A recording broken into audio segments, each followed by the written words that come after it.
Assalamualaikum warahmatullahi wabarakatuh. Halo semuanya, perkenalkan kami dari kelompok 1 dari biologi 5. Di sini kami akan menjelaskan mengenai proses perkecambahan, pertumbuhan dan perkembangan yang ada di lingkungan SMA Negeri 2 Padang. Sebelumnya, perkenalkan saya Hilmi Nabil Iframum. Saya Miranti Kasela. Saya Shina Valian. Saya Nasya Selina. Saya Stefano Ranzato. Saya Rafa Purnama. Langsung saja ke videonya. Hai semuanya, kenalin aku Miranti, Aku Aisyah.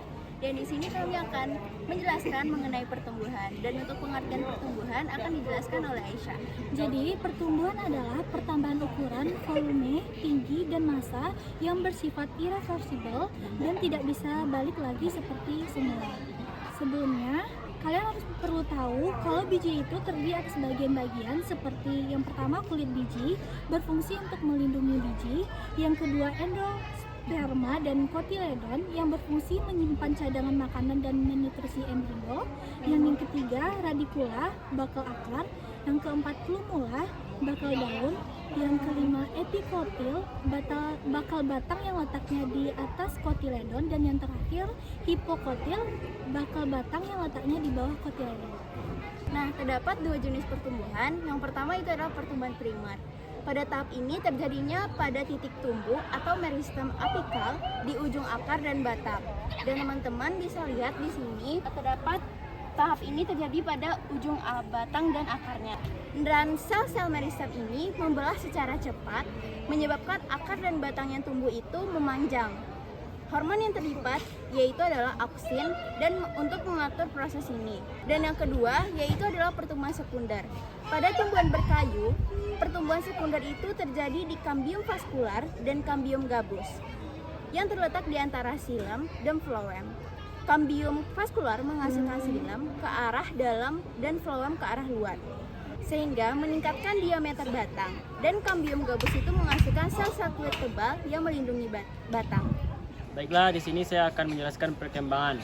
Perkembangan adalah proses perubahan dan pertumbuhan yang berlangsung secara bertahap pada makhluk hidup, yang mencakup aspek fisik dan biologis. Perkembangan ini melibatkan serangkaian perubahan yang kompleks di mana organisme mengalami peningkatan dalam struktur, fungsi, dan kemampuan. Proses perkembangan tidak hanya mencakup pertumbuhan ukuran dan volume, tetapi juga mencakup diferensi sel, pembentukan organ, dan peningkatan kemampuan, adaptasi, dan fungsi organisme secara keseluruhan. Pada perkembangan, dalam konteks tumbuhan seperti pohon mangga, perkembangan mencakup serangkaian proses mulai dari perkecambahan biji, pertumbuhan vegetatif, yaitu batang, daun, dan akar, hingga fase reproduktif, di mana pohon menghasilkan bunga dan buah.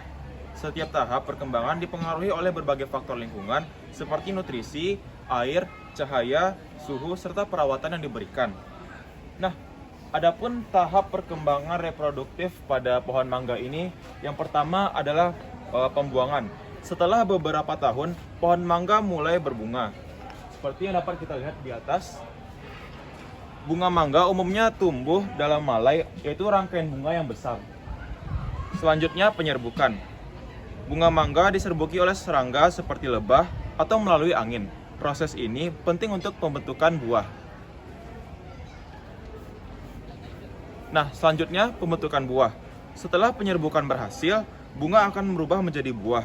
Buah mangga mulai tumbuh dan berkembang hingga mencapai ukuran yang matang.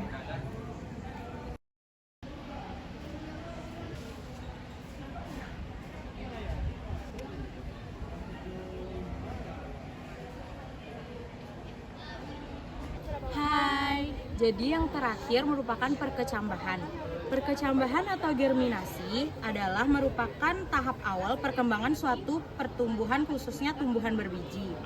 Perkecambahan terbagi dua. Yang pertama, perkecambahan hipogeal. Yang kedua, perkecambahan epigeal. Perkecambahan hipogeal berarti perkembangan kotiledonya tetap terpendam di bawah tanah. Contohnya perkecambahan hipogeal bisa dilihat di tumbuhan monokotil kayak jagung dan kelapa. Yang kedua, perkecambahan epigeal, yaitu perkecambahan yang banyak terjadi pada tumbuhan dikotil, khususnya kacang-kacangan seperti kacang merah dan kacang hijau. Kemudian kita lanjut ke proses perkecambahan. Prosesnya yaitu perkecambahan benih ini melibatkan aktivitasi serangkaian reaksi biokimia kompleks yang mengubah benih yang tidak aktif menjadi organisme yang aktif dan mampu hidup.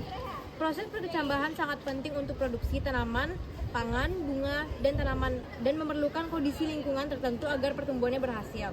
Dalam postingan blog ini, kita akan membahas proses perkecambahan benih, faktor-faktor penting yang mempengaruhinya, dan kondisi yang diperlukan untuk pertumbuhan yang optimal. Contoh perkecambahan yang kami ambil yaitu pohon pepaya.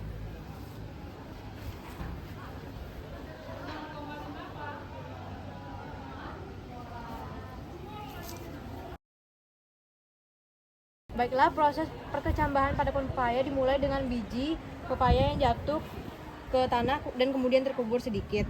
Setelah terpapar air dan udara yang cukup, biji akan mulai mengalami imbibi dan mengembang. Proses ini akan merangsang biji untuk mengirim akar ke bawah dan tunas ke atas. Akar yang pertama muncul disebut akar radikula, sedangkan tunas yang pertama disebut hipokotil. Selama proses ini, biji akan terus tumbuh dan berkembang menjadi bibit yang siap untuk ditanam lebih dalam di tanah.